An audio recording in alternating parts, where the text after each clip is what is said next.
கர்த்தருடைய பரிசுத்த நாமத்துக்கு மகிமை உண்டாகட்டும். இன்றைய வேத பாட கூட்டத்துக்காக வெளிப்படுத்தின விசேஷம் 3ஆம் அதிகாரம் 7 to 12 வரைக்கும் உள்ள வசனங்களை வாசிக்க கேட்போம்.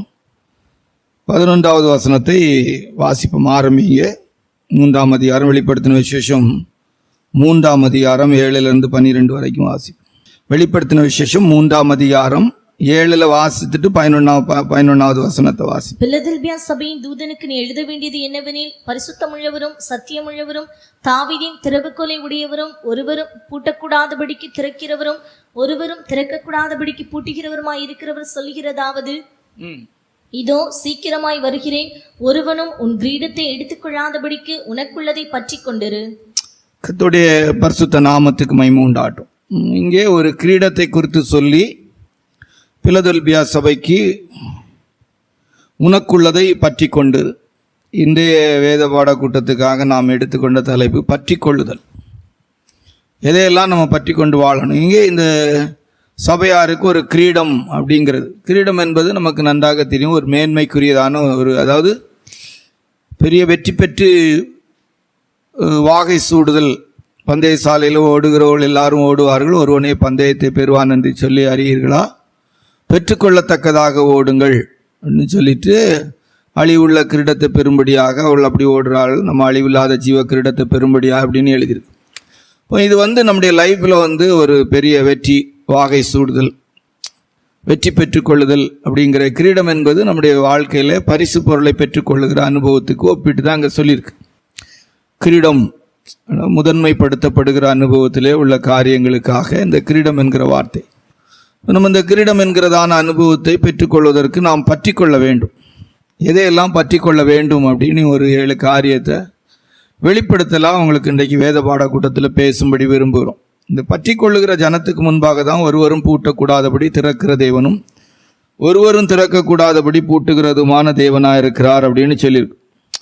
அதை பற்றி கொள்ளுகிற ஜனங்கள் கொஞ்சம் பலர் இருந்தாலும் மறுதளிக்க மாட்டார்கள் அப்படின்னு சொல்லி அந்த இடத்துல 8வது வசனத்தில் சொல்லியிருக்கோம். உன் கிரியைகளை அறிந்திருக்கிறேன், உனக்கு கொஞ்சம் பலன் இருந்து என் நாமத்தை மறுதலியாமலும் என் வசனத்தை கை கொண்டிருக்கிறபடியால் திறந்த வாசலை உனக்கு முன்பாக வைக்கிறேன். பாவிக்குரிய தெய்வ பிள்ளைகளுடைய லைஃப்பில் பற்றி கொள்ளுகிறதான அனுபவம்.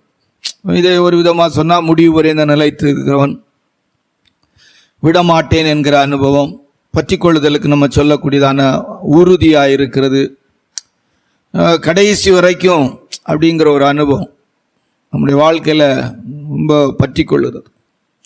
அவங்க அதில் உறுதியாக இருக்கிறாங்க, அவங்கள மாற்றுறது கஷ்டம், விடாபுடியாக இருக்கிறாங்க,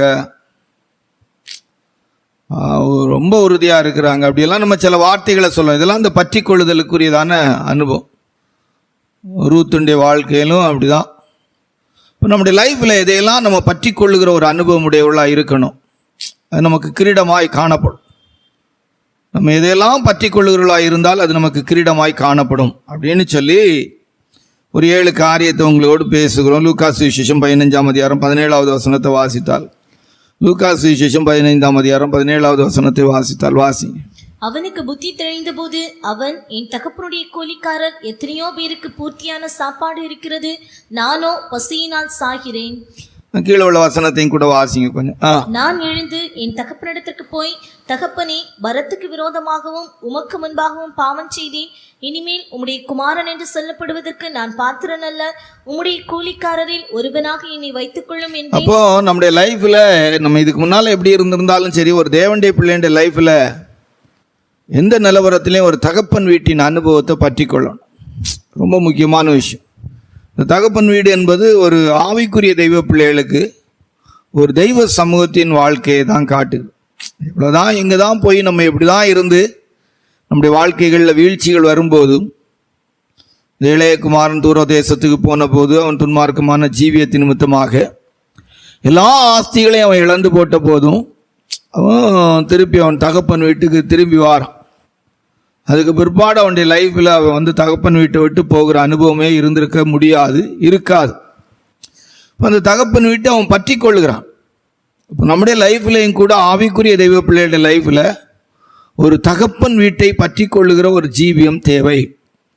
கர்த்தருடைய சமூகத்தின் அனுபவத்திலே வாழ்கிற ஒரு ஜீவியத்தை நாம் பற்றி கொள்ள வேண்டும்.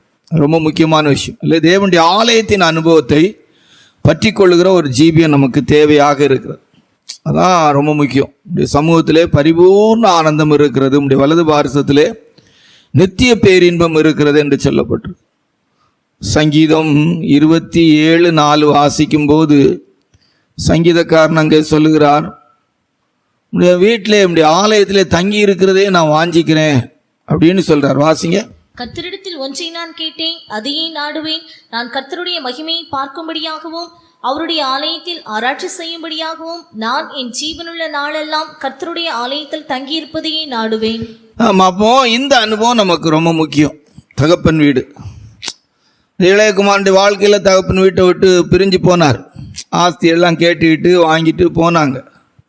சிலர் அப்படி தான் தங்களுடைய வாழ்க்கையில் தேவனிடத்தில் வந்து தேவனுடைய பிள்ளையாக இருக்கிறதுனால வரங்கள் கிருபைகள் தாளந்துகளை வாங்கிட்டு திருப்பி போயிடுவாங்க. போய் இஷ்டத்துக்கு அவங்க இஷ்டத்துக்கு ஜீவியம் ஊழியம் இப்படி காரியங்களை செய்து ஒரு நாள் ஒன்றுமில்லாத நிலவரத்துக்கு வந்துடுவாங்க. தகப்பன் வீட்டின் அனுபவத்தில் இல்லாவிட்டால் எல்லாம் ஒரு நாள் நம்முடைய வாழ்க்கையில் குறைவுபட்ட நிலவரத்துக்கு நம்ம வந்துடும். தகப்பன் வீட்டில் குறைவுபடவே இல்லை.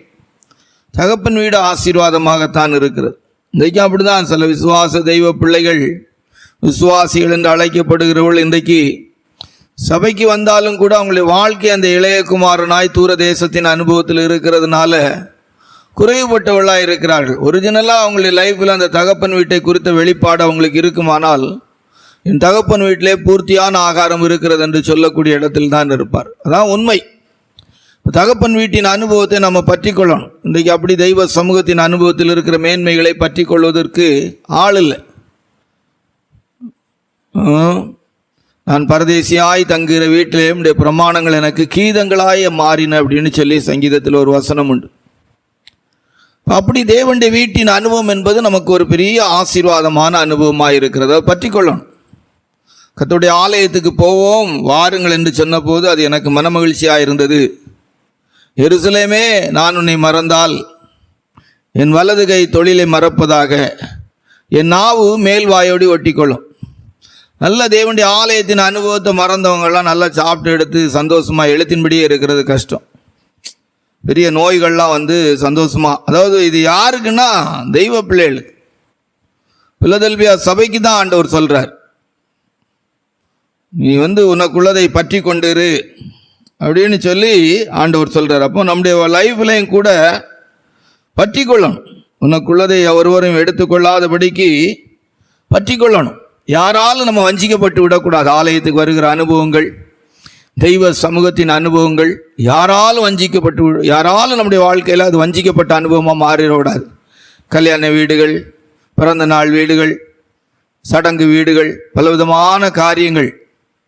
உனக்குள்ளதை யாரும் எடுத்துக்கொள்ளாதபடிக்கு உனக்குள்ளதை பற்றி கொண்டிரு. நம்முடைய லைஃப்பில் அந்த அனுபவம் நம்மளை விட்டு போகாமலே இருக்கணும். இன்றைக்கெல்லாம் அப்படியெல்லாம் தெய்வ பிள்ளைகளை பார்க்கறது ரொம்ப கடினம். ஆசேர் கோத்திரத்தாலும் பானுவேலின் குமாரத்தையும் அன்னாள் என்கிறதான சகோதரி ஏறக்குறைய 84 வயது ஆகும்போது தேவாலயத்தை விட்டு நீங்காமல் வாழ்ந்துருக்கிறாங்க. யோசித்து பாருங்க, இன்றைக்கெல்லாம் அப்படிப்பட்ட வாழ்க்கை வாழ்கிறதுக்கு ஆட்கள் உண்டா அப்படிங்கிறது ரொம்ப கஷ்டம். என் ஜெப வீட்டிலே கொண்டு வந்து உங்களை மகிழ பண்ணுவேன். இப்போ தெய்வ பிள்ளைகளின் லைஃப்பில் அந்த தேவனுடைய ஆலயம் தகப்பன் வீடு என்பது அதான். வரப்போகிற நித்தியத்திலும் தகப்பன் வீடு என்பது நமக்கு பரலோகம். பூமியில் தகப்பன் வீடு என்று சொல்லும்போது தெய்வ சமூகத்தின் அனுபவத்தை தான் காட்டுகிறது, தெய்வ ஆலயத்தின் அனுபவத்தை காட்டுகிறது. இப்போ நமக்கு விட்டுறக்கூடாது. சபை கூடி வருதலை சிலர் விட்டு விடுகிறது போல நீங்களும் விட்டு விடாதீர்கள். ஒருவருக்கொருவர் புத்தி சொல்லுங்கள்.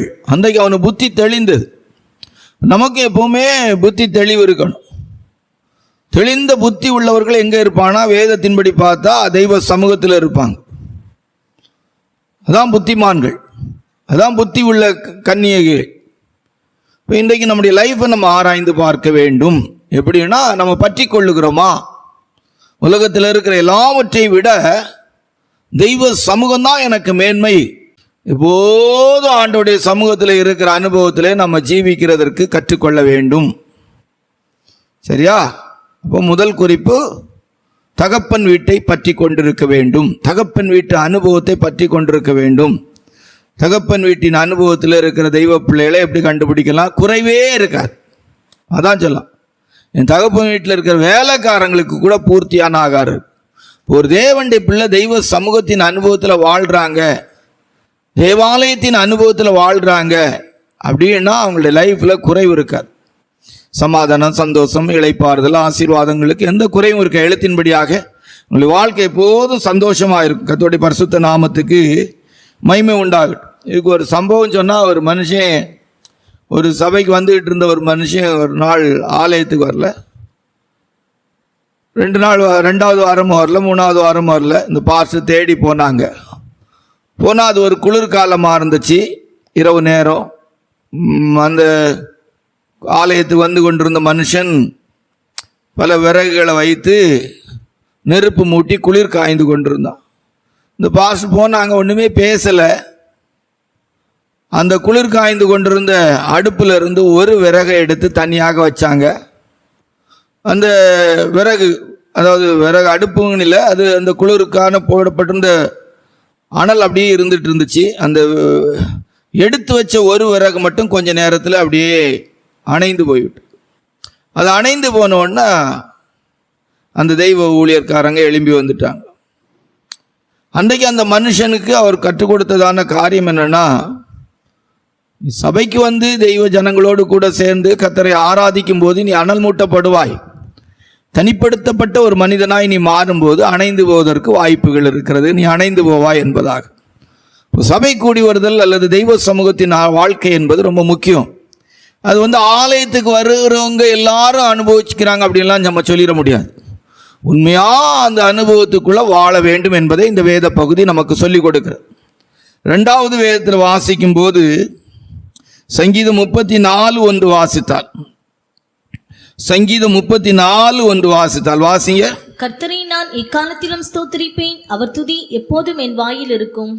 கர்த்தருடைய பரிசுத்த நாமத்துக்கு மகிமை உண்டாட்டும். எப்போதும் கர்த்தரை நான் ஸ்தோத்திரிப்பேன், அவர் துதி எப்போதும் என் வாயில் இருக்கும். எப்போதும் தேவனை துதிக்கிற அனுபவத்தை பற்றி கொள்ள வேண்டும். எனி டைம் தேவனை துதிக்கிற ஸ்தோத்திரம் என்ற அனுபவத்தை பற்றி கொள்ளணும்.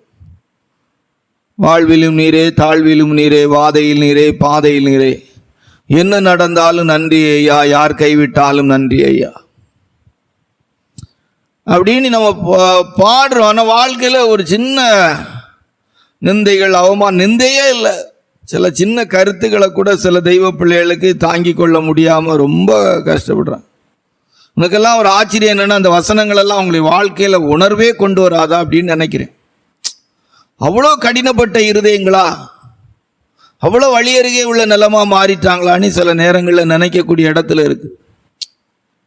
ரொம்ப ஆச்சரியமாக இருக்குது. யோசித்து பாருங்க. காலத்திலும் கர்த்தரை நான் ஸ்தோத்திரிப்பேன், அவர் துதி எப்போதும் என் வாயில்.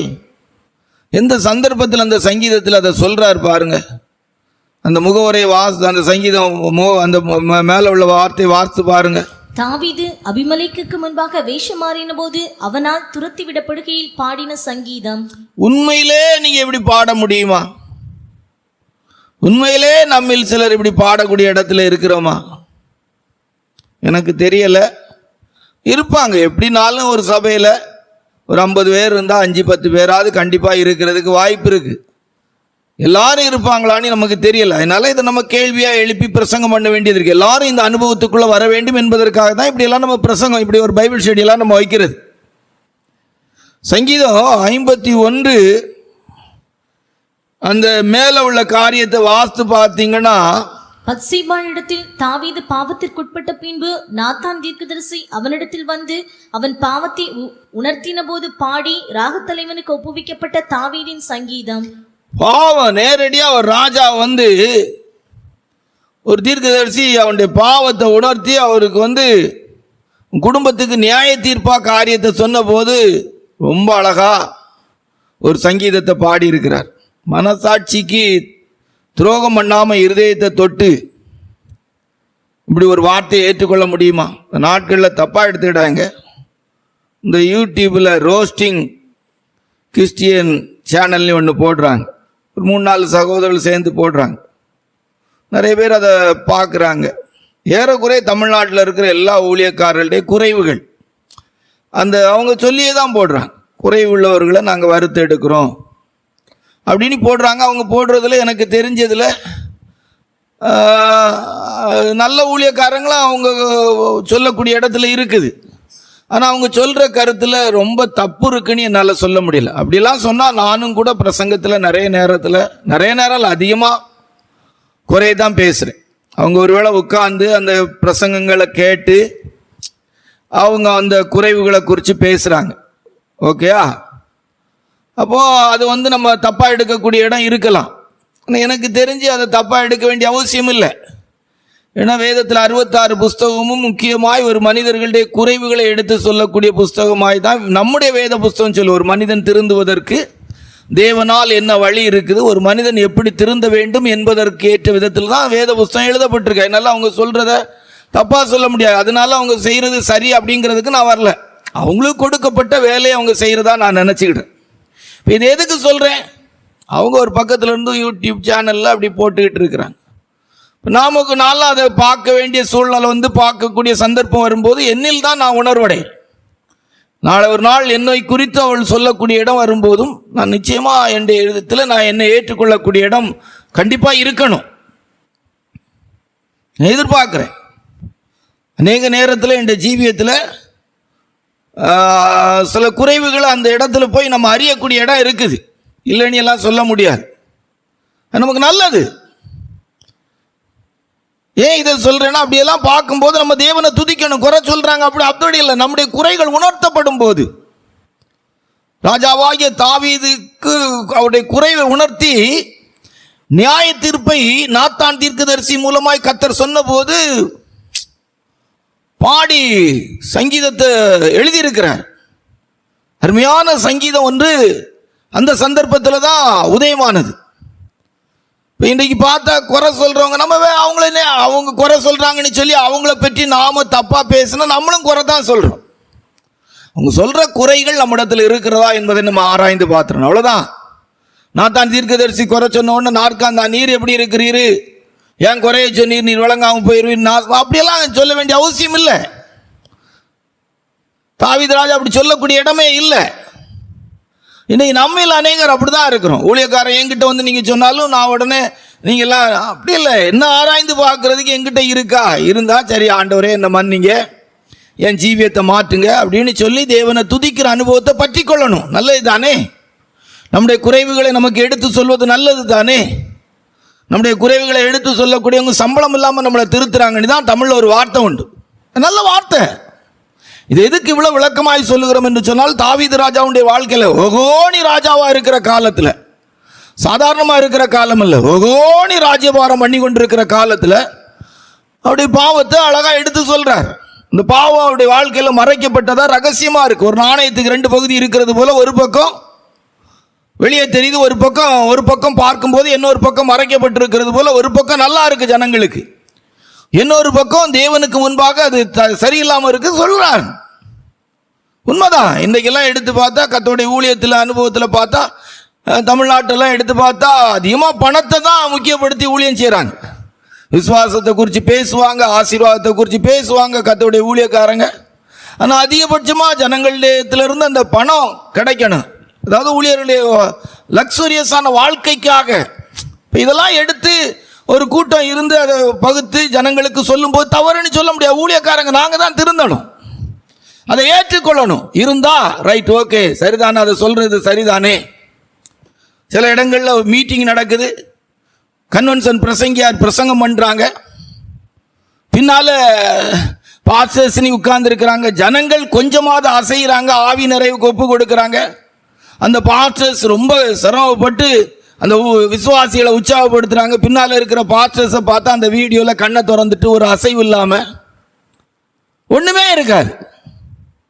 எந்த விதமான அசைவுகளோ அந்த பிரசங்கியார் பிரசங்கம் பண்ணுற பிரசங்கத்துக்கும் அவங்களுக்கு எந்த சம்பந்தமும் இருக்காது. ஒரு ஆவி நிறைவுக்கு ஒப்பு கொடுக்கிறதாட்டோ ஒன்றுமே இருக்காது. இதெல்லாம் பார்த்து அந்த வீடியோக்களை பார்த்து இப்படிப்பட்ட குறைவுகளை எடுத்து சொல்லக்கூடியவங்க சொல்லும்போது தப்புன்னு சொல்ல முடியாது. இப்போ நானே தான் பின்னுக்கு இருந்துட்டு சும்மா இருந்தேன்னா அது தப்பு கிடையாது, உண்மைதானே? விசுவாசிகளுக்கு மட்டும்தான் ஆராதனையா? இது எதுக்கு சொல்லனா, துதித்தலை பற்றி கொண்டிருக்க வேண்டும். நம்முடைய குறைவுகள் உணர்த்தப்படும் போது, நம்முடைய ஜீவியத்தின் பலகீனங்களை நமக்கு சுட்டி காட்டும் போது, நம்முடைய வாழ்க்கையின் வீழ்ச்சிகள் நமக்கு எடுத்து சொல்லப்படும் போது, நாம் தவறின இடங்கள் நமக்கு சொல்லப்படும் போது, தொடர்ச்சியாய் நாம் வாழ்ந்து கொண்டிருக்கிற குறைவுகள் நமக்கு சொல்லப்படும் போது, எப்படி தாவீது ராஜா சங்கீதம் பாடினாரோ அதுபோல நம்முடைய வாழ்க்கையிலே, நம்முடைய ஜீவியத்திலே நாம் தேவனை துதிக்கிறதை பற்றி கொள்ள வேண்டும். ஆண்டவரே, என்னுடைய குறைவுகளை எனக்கு எடுத்து சொன்னீங்களே, என்னுடைய தவறுகளை எனக்கு உணர்த்தி கொண்டிருக்கிறீங்களே, என் மீறுதல்கள் எனக்கு வெளிப்படுத்தப்படுகிறதே, நான் பகிரங்கமாய் ஜனத்தின் மத்தியிலே இவ்வளவு கெட்டவனாய் ஊழியம் செய்கிறேன் என்கிற விதத்தில் நான் உணர வேண்டும். என்னுடைய வார்த்தைகள் எவ்வளவு சரியில்லாமல் இருக்கிறது, என்னுடைய ஊழியம் எப்படி சரியில்லாமல் இருக்கிறது அப்படின்னு சொல்லி நம்ம உணர்றோம். அப்போ ரெண்டாவது, தேவனை துதிக்கிறதை பற்றி கொள்ள வேண்டும். ராஜாவாகிய தாவீது தன்னுடைய வாழ்க்கையிலே தேவனை துதிக்கிறதை பற்றி கொண்டார். எப்போன்னா, பாவம் உணர்த்தப்பட்ட போது. சங்கீதம் 30:1 வாசித்துட்டு 11 வாசித்தா, தன்னுடைய பிரச்சனைகள் எல்லாம் தீர்க்கப்படும் போது தேவனை துதிக்கிற ஒரு மனிதனாய் காணப்பட்டிருக்கிறார். வாசிங்க. கர்த்தாவே, என் சத்துருக்கள் என்னை மேற்கொண்டு மகிழ ஊட்டாமல் நீர் என்னை கை தூக்கி எடுத்தபடியினால் நான் உம்மை போற்றுவேன். என் புலம்பலை ஆனந்த கழிப்பாக மாறப்பண்ணினீர். என் மகிமை அமர்ந்திராமல் உம்மை கீர்த்தனம். ஆமா, பலவிதமான பிரச்சனைக்குரிய சூழ்நிலைகள் மாற்றப்பட்டு அவர் சந்தோஷப்படுகிற விதத்தில் தேவனுடைய வாழ்க்கையில செயல்பட்ட போது தேவனை துதிக்கிறார். மறக்கல. 1வது வசனத்தில் பிரச்சனைக்குரிய சூழ்நிலையை சொல்லிட்டு 11வது வசனத்தில் என் புலம்பலை ஆனந்த கழிப்பாய் மாற்றி நீ சங்கீதம் பாடிட்டார். கஷ்ட நேரம் மட்டுமல்ல, தன்னுடைய வாழ்க்கையின் கஷ்டம் தீர்ந்த போதும் தேவனை துதித்தார்கள். இன்னைக்கு நிறைய ஊழியக்காரங்க சொல்றாங்க, சபைக்கு வந்தாங்க, ஆசீர்வாதத்தை பெற்றாங்க, போயிட்டாங்க. இல்லை, அது எப்படி இருந்துட்டு போறாங்க. நம்முடைய வாழ்க்கையில் நன்றி உள்ளவர்களாக இருக்கணும். எப்போதும் தேவனுக்கு நன்றி உள்ளவர்களாய் தேவனை துதிக்கிறது. தேவனை துதிக்கிறது பற்றி கொள்கிறது என்பது நன்றி உள்ள இருதயத்தை தான் காட்டுகிறது. எப்போதும் தேவனை மகிமைப்படுத்தணும். எப்போ? நம்முடைய வாழ்க்கையின் பிரச்சனை நேரத்தில் மாத்திரமல்ல, பிரச்சனைகள் தீர்க்கப்பட்டு நமக்கு ஆண்டவர் ஆனந்த தைலத்தின் அபிஷேகத்தை தரும்போது, அல்லது ஆனந்த தைலத்தின் அபிஷேகம் என்கிற ஆசீர்வாதமான பிரச்சனைகள் தீர்க்கப்பட்ட நிலவரத்தை நமக்குள்ளே, நம்முடைய குடும்பங்களிலே, சபைகளிலே கொண்டு வரும்போது தேவனை துதிக்கிறவளாய் மாறணும், நன்றி உள்ளவளாய் மாற வேண்டும். சங்கீதம் 3 தலைப்பு வாசிக்கும் போது, சங்கீதம் 3 தலைப்பு வாசிக்கும் போது வாசிங்க. தாவீது தன் குமாரன் அப்சலோமுக்கு தப்பி ஓடி போகையில் பாடின சங்கீதம். பாருங்க, சொந்த மகனால துரத்தப்பட்ட அனுபவம் வருது, அப்பவும் சங்கீதம் பாடிக்கிட்டு தான் போறார். நம்ம பாடும், சொந்தம் என்று சொல்லிக்கொள்ள உம்மை விட யாரும் இல்லை. பாருங்க, எவ்வளவு ஒரு பரிதாபமான நிலவரத்தில் ஓட வேண்டிய நிலவரம் பாருங்க. எப்பேற்பட்ட ஒரு ராஜா அன்றைக்கு அப்சலோமுக்கு பயந்து ஜீவனை கையில் பிடிச்சிட்டு ஓடுறாங்க. இவ்வளோ பெரிய பரிதாபமான நிலவரம். அந்த நிலவரத்தில் கூட ஒரு சங்கீதம் பாடிக்கிட்டே போறாரு. தேவன்கிட்ட முறுமுறுக்கலை, முறையிடலை, எதையுமே செய்யலை. ஆண்டவரே, சங்கீதம் 6ஆம் சங்கீதம் 3ஆம் சங்கீதத்தில் வாசித்து பார்த்தீங்கன்னா அவ்வளோ நல்லா இருக்கு. நம்முடைய லைஃப்லையும் கூட அப்படிதான் நம்ம காணப்படணும். அப்சலோமுக்கு பயந்து உன் வீட்டாரே உனக்கு சத்துரு, துதிக்கணும். குடும்பத்தில் சில நேரம் மாமியார் சத்துருவை போல எழும்பலாம், மருமக சத்துருவை போல எழும்பலாம், குடும்பத்தில் பிள்ளைகள் எழும்பலாம், பெற்றோர் எழும்பலாம், சபையில் ஒரு தெய்வ ஜனங்கள் எழும்பலாம். நாம துதிக்கிறவளா மாறணும், துதிக்கிற அனுபவத்தை பற்றி கொள்ளணும். முறுமுறுத்து முறையிட்டு கூக்குரல் இடுகிற அனுபவம் இதெல்லாம் வரக்கூடாது. கர்த்தருடைய பரிசுத்த நாமத்து நமக்குள்ளே தேவனை துதிக்கிற அனுபவம் தான், அதை பற்றி கொள்ளணும். உனக்குள்ளதை பற்றி கொண்டு நம்ம துதிக்கிற ஜனம். தாவீது துதிக்கிற அனுபவத்தை பற்றி கொண்டாங்க. சரியா? வேதத்தில் வாசிக்கும் போது சங்கீதம் 34 தலைப்பு நம்ம ஏற்கனவே எடுத்த அந்த வேத பகுதியில் உள்ளதுதான். வாசிங்க. தாவீது அபிமெலேக்குக்கு முன்பாக வேஷம் மாறின போது அவனால் துரத்தி விடப்படுகையில் பாடின சங்கீதம். இந்த சங்கீதத்தில் பாருங்க, அவர் ஒரு பெரிய பைத்தியக்காரன் மாதிரி. இந்த சங்கீதம் அவர் பாடும்போது பைத்தியகார சேஷ்ட செய்து தன்னை தப்பித்துக் கொள்றதுக்கு துரத்தி விடுறார், துரத்தப்படுறார். எவ்வளோ ஒரு பெரிய நபர் தெரியுமா? இந்த தாவீது ராஜாவை குறித்து சொல்லும் போதே, அழகிய கண்களும் சுவந்த மேனியும் நல்ல ரூபமும் யுத்த வீரனும் அப்படின்னு வர்ணிச்சு சொல்லியிருக்கோம். தாவீது ராஜா ஒன்றும் அப்படிப்பட்ட ஒரு பைத்தியகார மனுஷன் கிடையாது. தாவீது புத்திமானா நடந்தான், காரிய சமர்த்தனாயிருந்தான், அப்படிதான் எழுதியிருக்கும். ரொம்ப நல்ல தேவனுடைய ஞானம், அப்பவுமே சுரமண்டலம் வாசிக்கக்கூடியவர். அப்படி ஒன்றும் தாவீது. ஆனால் அவர் பாருங்க, தன்னை தப்பித்து கொள்றதுக்கு அவருக்குள்ள ஒரு ஞானம் போல ஒரு செயல் உண்டாகி பைத்தியக்காரனை போல நடித்து அந்த இடத்துல தப்பிக்கிறார். தப்பிக்கும் போது கர்த்தரை நான் எப்பொழுது ஸ்தோத்திரிப்பேன், அவர் துதி எப்பொழுது என் வாயில் இருக்கும். எவ்வளோ நல்ல அனுபவம் பாருங்க. நம்ம உங்களுக்கு சொல்லியிருக்கிறோம், ஒரு வாலிப பையனுக்கு நாக்கில் கேன்சர். மருத்துவர் பரிசோதித்து சொன்னாங்க, உன்னுடைய நாக்கை எடுத்துட்டா நீ வாழலாம், ஆனால் பேச முடியாது. சரி, அப்போ பரவாயில்ல, நாக்கை எடுத்துருங்க. நாங்கள் ஆப்ரேஷன் அன்னைக்கு அவன்கிட்ட சொன்னாங்களாம், நீ இந்த பூமியில் பேசி நாங்கள் கேட்கக்கூடிய கடைசி சத்தம் இதுதான், இப்போ நான் உங்கள் நாக்கை அறுக்க போகிறோம் அப்படின்னாங்க. ஒரு தெய்வ பிள்ளைகளுடைய குடும்பத்தில் உள்ள ஒரு நல்ல வாலிப பையனும் அவன் சொல்லியிருக்கான், தேவன் அருளிய சொல்லி முடியாத ஈவுக்காக ஸ்தோத்திரம். பாருங்க, நம்முடைய லைஃப்பில் இப்படியெல்லாம் நம்ம தேவனை துதிக்கிற அனுபவத்தை பற்றி கொள்கிறோமா? இந்த ஜனத்தை எனக்கன்று ஏற்படுத்தினேன், இவர்கள் என் துதியை சொல்லி வருவார்கள். பவுலும் சீலாவும் அடித்து தொழு மரத்தில் கட்டப்பட்ட நிலவரத்தில் இருக்கிறாங்க, தொழு மரத்தில் மாட்டப்பட்ட நிலவரத்தில் இருக்கிறாங்க. தொழு மரங்களை பல விதத்தில் சொல்லக்கூடிய இடத்துல இருக்கு அன்றைக்குள்ள தொழு மரம் என்பது. ஆனால் வேதம் சொல்லுது, அவள் நடுராத்திலே பாடி துதித்தார்கள். கர்த்தருடைய பரிசுத்த நாமத்துக்கு மகிமை உண்டாகட்டும். சங்கீதம் 52-54 வாசிக்கும் போது, அதனுடைய தலைப்பு 52-54 தலைப்புகள் வாசிக்கும் போது வாசிங்க. தாவீது அபிமெலேக்கின் வீட்டுக்கு வந்தான் என்று ஏதோமியனாகிய தோவேக்கு வந்து சவுலுக்கு அறிவித்த பின்பு தாவீதினால் பாடப்பட்டு ராகத்தலைவனுக்கு ஒப்புவிக்கப்பட்ட மஸ்கீல் என்னும் சங்கீதம் 54 தலைப்பு. தாவீது தங்களிடத்தில் ஒளித்துக் கொண்டிருக்கிறான் என்று சீப்புரார் வந்து சவுலுக்கு சொன்னபோது காட்டி கொடுக்கப்படுகிற சந்தர்ப்பம் பாருங்க. ஆண்டவரா இயேசுப்பா கூட ஒலிவ மலைக்கு ஸ்தோத்திர பாட்டை பாடிட்டு தான் போனாங்க. காட்டி கொடுக்கப்படுகிற சந்தர்ப்பம் எவ்வளோ பெரிய விசேஷமான அனுபவம் பாருங்க. அப்படி ஒன்றும் தாவீது ராஜா காட்டி கொடுக்கப்படுறது அல்லது கொலை செய்யப்படுகிறதற்குரிய எந்த தப்பும் பண்ணலை, எல்லாம் விளக்கி சொல்லிட்டு போனால் இப்போ நமக்கு டைம் பத்தாது. ஆவிக்குரிய தெய்வ பிள்ளைகள் காட்டி கொடுக்கப்படுகிற அனுபவம், துரோகம் பண்ணப்படுகிறவன், துரோகிகளாய் ஜனங்கள் மாறுகிற நேரம் நல்லா பாடி துதிச்சிருக்கிறார். தெய்வ பிள்ளைகள் லைஃப்பில் இதெல்லாம் வரும்.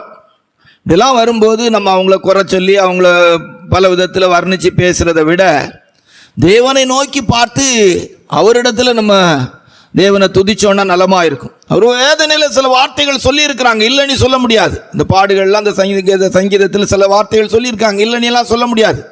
ஆனாலும் தேவனை துதிக்கிற அனுபவத்தில் தான். சரி, சங்கீதம் 56 தலைப்பு வாசிக்கும் போது வாசிங்க. தாவீதை காத்தூரில் பிடித்தபோது யோனாத் ஏலம் ரிக்கோஹிம் என்னும் வாத்தியத்தில் வாசிக்கும்படி தாவீது பாடி ராகத்தலைவனுக்கு ஒப்புவித்தார். பிடிபட்டார். வசனத்துல ஒரு நல்ல வார்த்தை இருக்கும் பாருங்க, அந்த வார்த்தை வாசிங்க, மறுபடியும் வாசிங்க. பெலிஸ்தர் தாவீதை காத்தூரில் பிடித்தபோது பாருங்க, காத்து ஊர்ல உள்ள கோலியாத்து தான் என்ன செய்தது? அப்படிதானா? காத்தூரானாகிய கோலியாத்து தான் என்ன செய்தது? எங்க கோலியாத்தை அடிச்சாரோ அந்த கோலியாத்துக்கு ஊர்ல தான் பிடிபடுறாரு. நீங்க வேணா வாசித்து பாருங்க. சங்கீதம் 1 சாமுவேல் 17ஆம் அதிகாரத்தில் வாசித்து பார்த்தீங்கன்னா அழகா சொல்லியிருக்கும். அப்படிதானே சொல்லியிருக்கு. வாசியா, எத்தனாவது வசனம்? 4 வாசியா. அப்பொழுது காத்தூரானாகிய கோலியாத் என்னும் பேருள்ள ஒரு வீரர் பாரு, எங்க ஒருத்தனை அடிச்சாரோ அந்த ஊர்க்காரங்க பிடிச்சி வச்சிருக்கிறாங்க. எப்படி இருந்திருக்கும் யோசித்து பாருங்க, எப்படி இருந்திருக்கும் யோசித்து பாருங்க. என்ன நிலவரத்தில் இருந்திருப்பாரு பா. சிந்திக்கிறதுக்கு நினைக்கிறதுக்கே மனசுக்கு அவ்வளோ இதாகுது. ஏன்னா அவ்வளவுக்கு ஒரு பரிதாபப்பட வேண்டிய நிலவரம். காத்தூரானாகிய அவங்க ஊர்ல உள்ள ஒரு பெரிய பராக்கிரமசாலிய கோலியாத்தை அடிச்சு கொண்டிருக்காரு. அந்த இடத்துல ஒரு பிடிபடக்கூடிய நிலவரம் இருக்குமானா எப்படி இருந்திருக்கும். ஆனால் அங்கேயும் ஒரு சங்கீதத்தை தான், அந்த இடத்திலும் அவர் தேவனை துதிக்கிற மனிதனாக ஒரு சங்கீதம் உதயமானது. பாருங்க, நம்ம லைஃப்லலாம் இப்படிலாம் வரும்போது தேவனை துதிக்கக்கூடிய அனுபவத்தை பற்றி கொள்றவளா இருக்க முடியுமா? தேவனிடத்தில் வாஞ்சிப்போம், கேட்போம். 7வது 63ஆம் சங்கீதத்தின் தலைப்பு வாசிங்க. தாவீது யூதாவின் வனாந்திரத்தில் இருக்கையில் பாடின சங்கீதம். ஆமா, யூதாவின் வனாந்திரத்தில் இருக்கும்போது பாடின சங்கீதம். பாருங்க, யூதாவின் வனாந்தரமான வாழ்க்கை, ஒண்ணுமே இல்லை, எல்லாமே வெறுமையின் அனுபவம். வனாந்தரமான வாழ்க்கையின் அனுபவத்தில் பாடுகிறார். எல்லாம் ஆபுக்குள்ள சொன்னது போல, அத்திமரம் துளிர் விடாமல் போனாலும், திராட்சை செடியில் பலனற்று போனாலும், மந்தையிலே கிடையிலே ஆடு மாடுகள் இல்லாமல் போனாலும், ரட்சிப்பின் தேவனுக்குள் களி கூறுவேன். வனாந்தரத்தில் இருக்கையிலே பாடின சங்கீதம். சங்கீதம் 60 தலைப்பு வாசித்து பார்த்தா பெரிய வெற்றி கிடைச்ச போது சங்கீதம் தான் பாடியிருக்கிறார். வாசிங்க. தாவீது மெசொப்பொத்தாமியா தேசத்து சீரியரோடும் சோபா தேசத்து சீரியரோடும் யுத்தம் பண்ணின போது யோவாப் திரும்பி உப்பு பள்ளத்தாக்கிலே ஏதோமியரில் 12,000 பேரை வெட்டின போது அவன் சாட்சியை விளக்குவிக்கும் 6 நரம்பு கிண்ணறத்திலே போதிப்பதற்காக பாடினதும் ராகத்தலைவனுக்கு ஒப்புவித்ததுமான மிக்தாம் எனும் சங்கீதம். கர்த்தருடைய பரிசுத்த நாமத்து பெரிய வெற்றியின் அனுபவத்திலே உண்டானதான சங்கீதம். கர்த்தருடைய பரிசுத்த நாமத்து மகிமை உண்டாட்டும். அப்போ தேவனுடைய பிள்ளைகளுடைய லைஃப்ல நல்ல வெற்றிகள் கிடைக்கும் போது தேவனை துதிக்கணும். நல்ல வெற்றி கிடைச்ச உடனே மறந்துடக்கூடாது. தேவன் நம்மளை சில இடங்களில் வெற்றி சிறக்க பண்ணினார். அப்போஸ்தலனாகிய பவுல் சொல்லார், எல்லா இடங்களிலும் வெற்றி சிறக்க பண்ணினார். நல்ல வெற்றிகள் கிடைக்கும். அநேக காரியங்களில் தேவன் ஜெயமாய், தானியேலின் காரியம் ஜெயமாய் இருந்தது. சில இடங்களெல்லாம் பல விதங்களில் கர்த்தர் நமக்கு வெற்றி சிறக்க பண்ணும்போது தலகௌரவம் பிடித்து தெரியக்கூடாது, தேவனை துதிக்க ஆரம்பிக்கணும். சங்கீதம் 23 வாசிக்கும் போது தனக்கும் தேவனுக்கும் உள்ள உறவை குறித்த விஷயத்தில் ஒரு சங்கீதம் பாடி வைத்திருக்கிறார். வாசிங்க. தாவீதின் சங்கீதம். வாசியா. கர்த்தர் என் மேய்ப்பராய் இருக்கிறார். பாருங்க, ஆண்டவர் தனக்கு மேய்ப்பராய் இருக்கிறார் என்கிற அந்த தேவனுக்கும் தனக்கும் இருக்கிற அந்த உறவின் அடிப்படையில் ஒரு சங்கீதத்தை பாடி வைத்திருக்கிறாங்க. சங்கீதம் 58, 57 தலைப்பு வாசித்த. வாசிங்க. 58 வாசிட்டு 57 வாசிங்க. தான் கெட்டு போகாதபடிக்கு அல்தஷ்கேத் என்னும் வாத்தியத்தில் வாசிக்க தாவீது பாடி ராகத்தலைவனுக்கு ஒப்புவித்த மிக்தாம் என்னும் சங்கீதம். பாத்தீங்களா? 57 வாசிங்க. தாவீது சவுலுக்கு தப்பியோடி கெபியில் ஒதுங்கு பயங்கரமான சோதனைகள் போராட்டங்களின் அனுபவங்கள்ல சங்கீதத்தை பாடி இருக்கிறார். பயங்கரமான சோதனை, போராட்டம், பிரச்சனை, நெருக்கம், தொத்து விடுவனோ, தப்ப முடியாதோ, மாட்டிடுவனோ அப்படிங்கிற நிலவரங்கள் எல்லாம் இந்த சங்கீதங்களை பாடியிருக்கிறார். சங்கீதம் 122 வாசித்து பார்த்தீங்கன்னா ஆலயத்தின் அனுபவங்கள் இருக்கும்போது இந்த சங்கீதங்களை கர்த்தர் பாட வைத்திருக்கிறார். வாசிங்க. தாவீது பாடின ஆரோகண சங்கீதம்.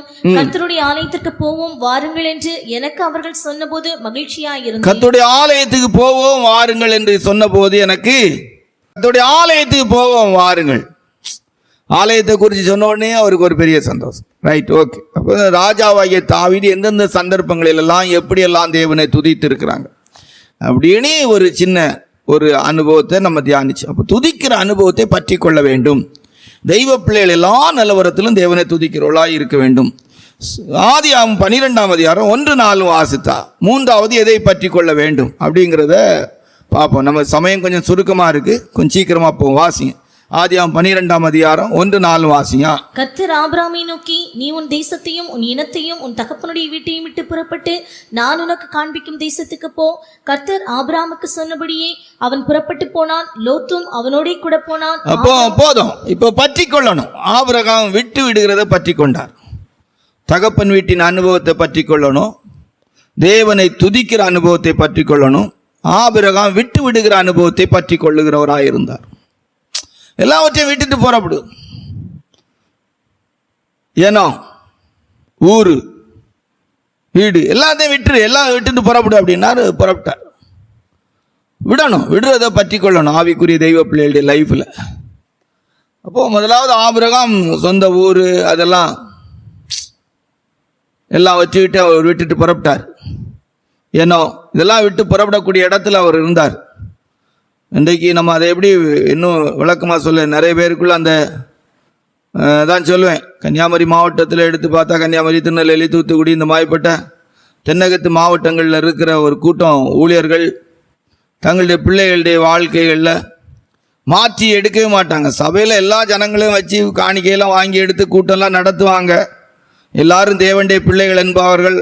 கிறிஸ்துவுக்குள் ஆண் என்றும் இல்லை, பெண் என்றும் இல்லை, கிரேக்கன் என்றும் இல்லை, யூதன் என்று சொல்லுவாங்க.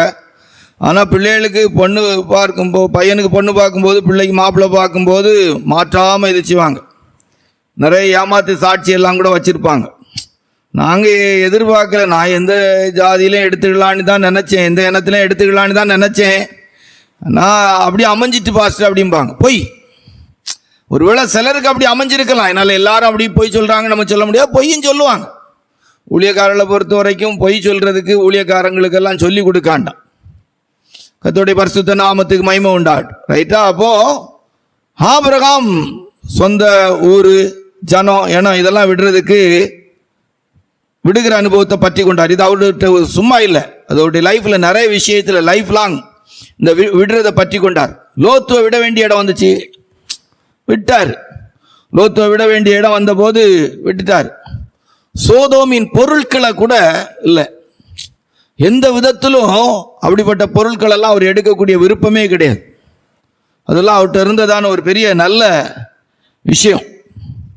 எந்த விதத்தில் எடுத்து பார்த்தாலும் சோதோமின் பொருட்கள் அதெல்லாம் அவர் விடுறதுக்கு நல்லா பழகியிருந்தாங்க. அந்த விஷயத்துலலாம் எடுத்து பார்த்தா ரொம்ப மேன்மையானவங்க. யார்? ஆபிரகாம். இன்னைக்கு வரதட்சணை அது இதுன்னு சொல்லி நம்ம ஆட்கள் இவ்வளோ கேட்டு வாங்குறாங்க. ஊழியக்காரங்க கூட பொண்ணு வீட்டில் ஏதாவது கிடைக்காதா, எவ்வளோ தருவாங்க. சில ஊழியக்காரங்கெல்லாம் பாஸ்டர்ஸ்டே ஒரே மகளாக இருக்கிற குடும்பத்தில் கல்யாணம் பண்ணிட்டா கவலை இல்லாமல் இந்த சபை நமக்கு கிடைச்சிரும் அப்படிலாம் நினச்சி இது செய்கிறாங்க. சோதோமின் பொருட்களை விடுறதுல கூட ஆபிரகாம் நல்லா தேவனை பற்றி கொள்கிற அனுபவத்தில் இருந்தாங்க. சொந்த குடும்பம், அவருக்கு அமைஞ்ச குடும்பம், மனைவி, பிள்ளைகளை விடுகிற விஷயத்தில் கூட ரொம்ப பற்றி கொள்ளுகிறவராக இருந்தார். தேவனை பற்றி கொள்றது, உனக்குள்ளதை பற்றி கொண்டுரு அப்படிங்கிறதுல, அந்த விஷயத்தில் தேவனை ஃபாலோ பண்ணுறதுல அல்லது தேவனை பற்றி கொள்ளுகிற அனுபவத்தில் ஒரு காரியமாக ரொம்ப கவனமாக இருந்திருக்கிறார். ஆகார் பிள்ளை, கேத்துராள் பிள்ளைகள், சொல்லப்போனால் ஈசாக்க கூட பலிபீடத்தில் வைக்கிறது, சாராளை இழக்க வேண்டிய சந்தர்ப்பம் வந்தபோது, இப்படியெல்லாம் சொந்த குடும்பத்தை கூட விடுகிற விதத்தில் அவர் பற்றி கொள்றதுல ரொம்ப கவனமாக இருந்திருக்கிறார். சம்பாதிச்ச பொருட்களை கூட விடுகிறதுல ரொம்ப இதாக இருந்திருக்கிறார். வேதத்தில் வாசிக்கும் போது அந்நியரும் பரதேசியும் என்று தங்களை அறிக்கையிட்டு விசுவாசத்தோடு மரித்தார். தேவ பிள்ளைகளுடைய லைஃப்பில் நம்ம ரொம்ப கவனமாக இருக்கணும். சில துறவுகளை வெட்டுவாங்க, யாராவது அந்த துறவை வெட்டினதுக்கு சண்டை போட்டாங்கன்னா விட்டுருவார். அது எனக்குள்ளது அப்படியெல்லாம் இது செய்ய மாட்டாங்கன்னு விட்டு கொடுக்கறதுக்கெல்லாம் ரொம்ப நம்ம ஆட்களுக்கு முடியலை. நீதி நியாயம் பேசி அவர் தன்னை தாழ்த்தின போது நியாயம் எடுபட்டு போயிட்டு ஆபிரகாம்கிட்ட போயிட்டு கேட்டால் சண்டைக்கு நான் பொருளை விட்டுட்டு போயிட்டே இருப்பேன், எனக்கு தெரியும் இந்த பணம் பொருள் சொத்து எதுவும் என் கூட வராது. இதெல்லாம் படிச்சிருந்ததுனால்தான் யாக்கோபுடைய குடும்பம் எல்லாம் அந்த நகையெல்லாம் கலத்துறது அவங்களுக்கு ரொம்ப லகுவாக இருந்துச்சு. தாத்தா கோச்சிங் ரொம்ப நல்லா இருந்துச்சு. ஏன்னா ஈசாக்கு அப்படிதான், எல்லாம் விட்டு எடுத்துட்டு போறது. தாத்தாவுக்கு கோச்சிங் ரொம்ப நல்லா இருந்தது. ஆபிரகாம் தாத்தாவுக்கு கோச்சிங் சூப்பராக இருந்துச்சு. அதெல்லாம் ஆபிரகாம் ஈசா தன் குமாரனாகிய ஈசாக்கோடும் யாக்கோபோடும் கூடாரங்களிலே குடியிருந்தார். விடுகிறது ரொம்ப லகுவாக இருந்துச்சு. கருவாலி மரத்துக்கு கீழே புதைக்கிறது ரொம்ப லகுவாக இருந்துச்சு. விட்டு விடுகிறதை பற்றி கொள்ளுகிற அனுபவம் கர்த்தருடைய பரிசுத்த நாமத்துக்கு மகிமை உண்டாட்டும். ஆபிரகாமுடைய லைஃப்ல விட்டு விடுகிறதை பற்றி கொள்ளுகிறதுல என்ன ஒரு விஷயம் இருக்கு. என்னன்னா, தன்னுடைய அவிசுவாசம், அதைரியம், அவநம்பிக்கையெல்லாம் விட்டார். முடிவில் வரும்போது விசுவாசம், தேவனை முழு நிச்சயமாய் நம்பி தேவனை மகிமைப்படுத்தி விசுவாசத்தில் வளர்ந்த ஆபிரகாம் அவங்களுடைய வாழ்க்கையெல்லாம் அவிசுவாசத்துக்குரிய சூழ்நிலைகள்லாம் வந்திருக்கு. ஆனால் அவரை தேவன் பயிற்சி பண்ணும்போது அந்த அவிசுவாசம், அவநம்பிக்கை, அதைரியம் எல்லாவற்றையும் விட்டு விடுகிற அனுபவத்தை அவர் பற்றி கொண்டார். விசுவாசம், நம்பிக்கை, தைரியத்துக்கு ஏதுவாக. இன்னைக்கு கழுத தேஞ்சி கட்டுரும்பாச்சுன்னே போல விசுவாசத்தில் துவங்கி அவிசுவாசத்தில் முடிக்கிற ஜனமாய் ஊழியர்களாய் மாறி இருக்கிறார்கள். ஏசு ரட்சிக்கிறார், விடுதலை ஆக்குறான்னு சொல்ல சாகிற நேரமாய் விசுவாசத்தோடு ரைட் ஓகே அப்படின்னு நிறுத்திடும். அப்போ ஆபிரகாம் விட்டு விடுவதை பற்றி கொண்டார். அப்படிங்கும்போது அவிசுவாசம், அவநம்பிக்கை, அதைரியம் இவையெல்லாம் விட்டு விசுவாசம், நம்பிக்கை, தைரியமுடையவராய் மாறுகிற விதத்தில் பற்றி கொள்ளுகிறவராய் காணப்பட்டார். அவருடைய வாழ்க்கையில் கடைசியில் விசுவாசத்தோடு மரித்தார். தன்னுடைய ஜீவனையும் ஆண்டுடைய கிருபையினால் விடுறதுக்கு ரொம்ப அருமையான தெய்வ மனுஷனாக இருந்தார். எண்ணி முடியாத ஊழியர்களுக்கு மரண பயம், நித்தியத்தை குறித்த நம்பிக்கை இல்லை. விசுவாசத்தோடு ஆபிரகாம் மரித்தார்னு இருக்கும். ஜீவனை விட்டார். ஆண்டவராய் இயேசுப்பா ஜீவனை விட்டார்.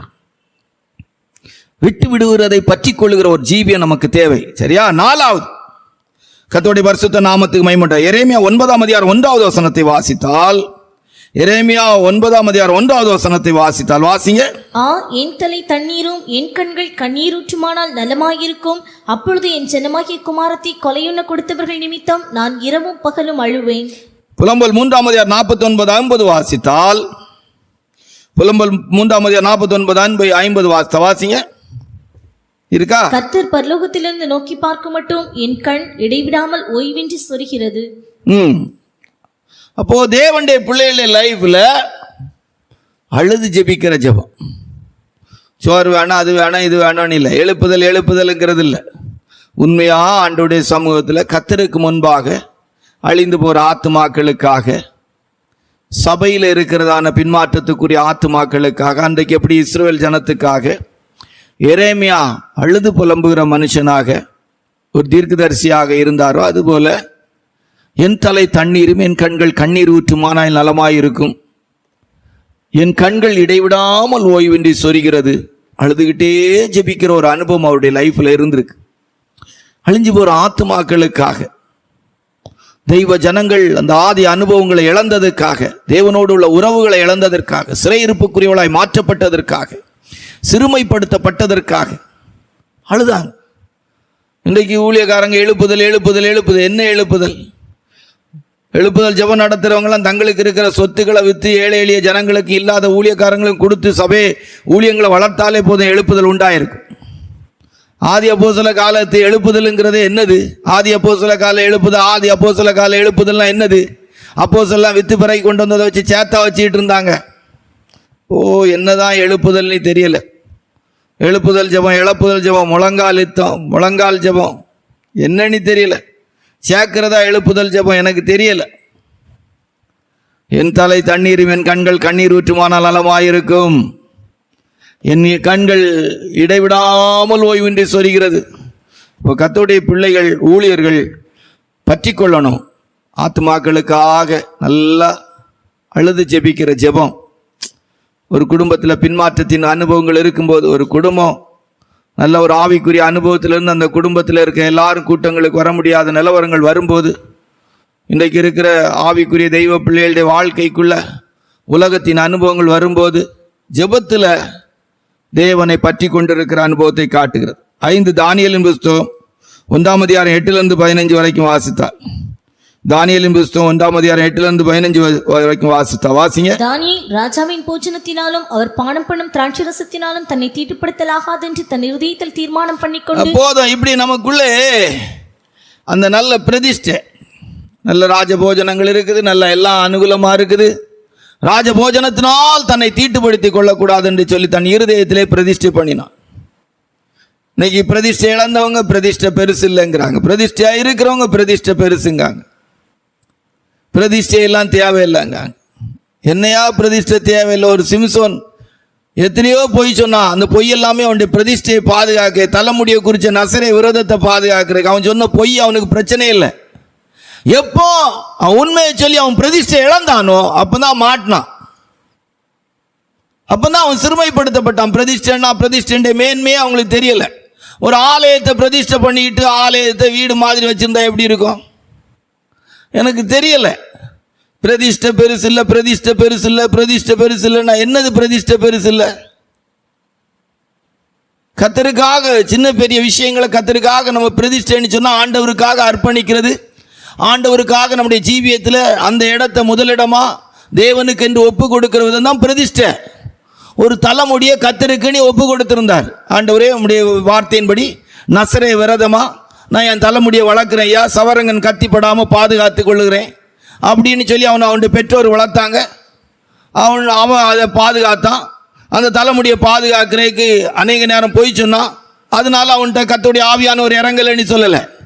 ஏன்னா அவன் பொய் சொன்னதெல்லாம் அவனுடைய தலைமுடியை பாதுகாக்கிறதுக்கு ஆவியானவர் இறங்கிட்டு இருந்தார். எப்போ அவன் உண்மையை சொன்னானோ, எப்போ தலைமுடி போச்சோ, அப்போ அந்த நேரத்துல இருந்து அவன் வாழ்க்கையில இறங்கின பரிசுத்த ஆவியானவருடைய வல்லமை அவனை விட்டு போயிட்டு,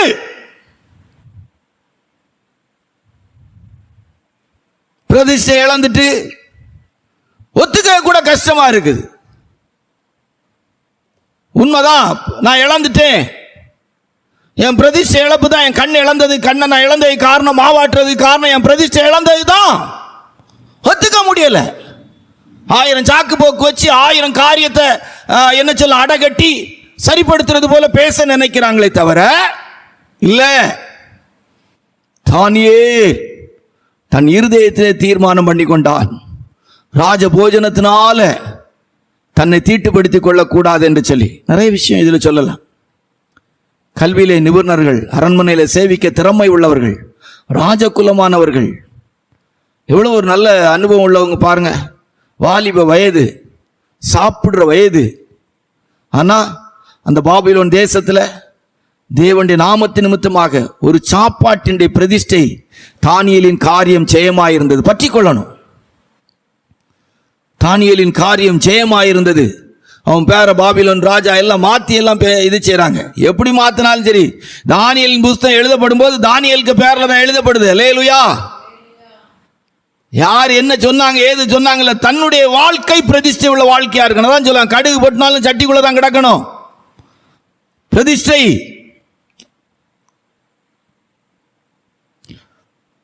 ஆவிக்குரிய தெய்வ பிள்ளைகள் லைஃப்ல ரொம்ப கவனமா இருக்கணும். பிரதிஷ்டை என்பது தேவனுக்கென்று தங்களுடைய வாழ்க்கையில எதையெல்லாம் ஒப்பு கொடுத்து வாழ்கிறார்களோ அது பிரதிஷ்டை. இப்போ வெளிநாடுகள் எல்லாம் கிறிஸ்தவ ஆலயங்கள் விற்கப்படுதான். அப்போ அந்த ஆலயம் பிரதிஷ்டை பண்ணப்பட்டது அழிக்கப்படுகிறது. அது அந்த ஆலயங்கள் விற்கப்படுவதற்கு காரணம் ஆலயத்துக்கு வரக்கூடிய ஆட்கள் குறைந்து அந்த ஆலயத்தை என்ன சொல்லலாம் பராமரிக்க முடியாததுனால விற்க வேண்டிய நிலவரங்கள் வருகிறதா. நம்முடைய ஜீவியத்தில் இப்போ பிரதிஷ்டை என்பது கர்த்தருக்காக ஒரு ஆலயம், ஒரு இடத்தை வீட்டை கட்டி பிரதிஷ்டை பண்ணும்போது அந்த குடும்பத்தார் அந்த வீட்டை சந்தோஷமாய் அனுபவிக்கிறதற்காக பிரதிஷ்டை பண்ணு. கிரக பிரதிஷ்டை, ஆலய பிரதிஷ்டை, இது தேவன் வாழ்கிறதற்கு, தேவனுக்கு தான் முதல் இடம் கொடுத்து. அதனால தான் ஆலயத்துக்குள்ள வரும்போது பாஸ்டர்ஸ் பிள்ளைகள் கூட விளையாடக்கூடாது. அப்படியெல்லாம் நம்ம இது செய்யறோம். ஏன்னா தேவ சமூகம், தேவனை கனம் பண்ணணும், தேவனுக்கு தான் முதலிடம் அப்படின்னு நம்ம அதை என்ன செய்யறோம், முக்கியப்படுத்தப்படுறோம். இது போல நம்முடைய தனிப்பட்ட வாழ்க்கையிலும் ஒவ்வொரு விஷயத்திலும் அப்படி ஒரு பிரதிஷ்டை. சமயம் ஆகிறதுனால ரொம்ப விளக்கி சொன்னா நல்லா இருக்காது.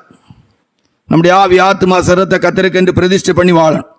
6வது ஆதியாகமம் 37 2வது வசனத்தை, ஆதியாகமம் 37 2 39 7 12 வரைக்கும் வாசிங்க. யாக்கோபுடைய சந்ததியின் வரலாறு. யோசேப்பு 17 வயதிலே தன் சகோதரருடனே ஆடுகளை மேய்த்துக் கொண்டிருந்தான். அந்த இளைஞன் பில்காள் சில்பாள் எனும் தன் தகப்பனுடைய மறுமனையாட்டிகளின் குமாரரோடு இருந்து அவர்களுடைய துன்மார்க்கத்தை தன் தகப்பனுக்கு சொல்லி வருவான். 39 7 12 வாசியா. சில நாள் சென்ற பின்பு அவனுடைய எஜமானின் மனைவி யோசேப்பின் மேல் கண் போட்டு என்னோட சயனி என்றாள். அவனோ தன் எஜமானுடைய மனைவியின் சொல்லுக்கு இணங்காமல் அவளை நோக்கி, சகோதரோடு வாழ்ந்தான், பாவத்தை கற்றுக்கொள்ளல. அவனுடைய சகோதரர்கள் எல்லாம் தப்பு பண்ணக்கூடிய நிலவரத்தில் இருந்துச்சு. இப்ப போர்த்திபாடு மனைவி மூலமா அவனுக்கு தப்பு செய்யக்கூடிய வாய்ப்பு இருக்குது. அடிமையா ஒரு வீட்டுக்குள்ள வந்திருக்கிறான், வாய்ப்பை பயன்படுத்தி இருக்கலாம். இல்ல, அவன் பாவத்தை அறிகிற அனுபவத்திலே இல்ல.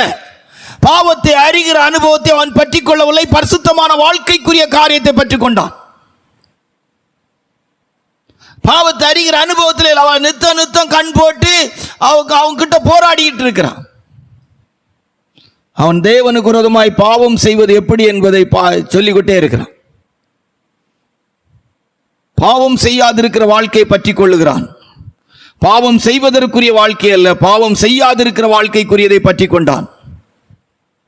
இன்றைக்கு நம்முடையவர்களாக இருப்போமானால் நாம் இந்த மாதிரி வாய்ப்பு கிடைக்கும் போது தப்பு செய்யறதுக்குரிய காரியத்தை பற்றி கொள்ளும். மறைவாக, மறைமுகமாக பல விதங்களில் பாவத்தை செய்யறதுக்கு பற்றி கொள்ளும். இப்போ இந்த வார ஞாயிற்றுக்கிழமை கூட பிரசங்கத்தில் சொன்னோம், இந்த ஜூன் மாதம் 1ஆம் தேதியோடு உங்களுடைய பாவம் மன்னிக்க. உடனே எல்லாருங்க இப்போ பாவம் இதுவரைக்குள்ள பாவம் மன்னிச்சிட்டல, நம்ம எப்படி வாழலாம், இன்னும் கொஞ்சம் நாள் பாவத்தை என்ன செய்யலாம் அப்படின்னு நினைக்கக்கூடிய இடம் வந்துடும், செய்ய ஆரம்பிச்சிருவாங்க.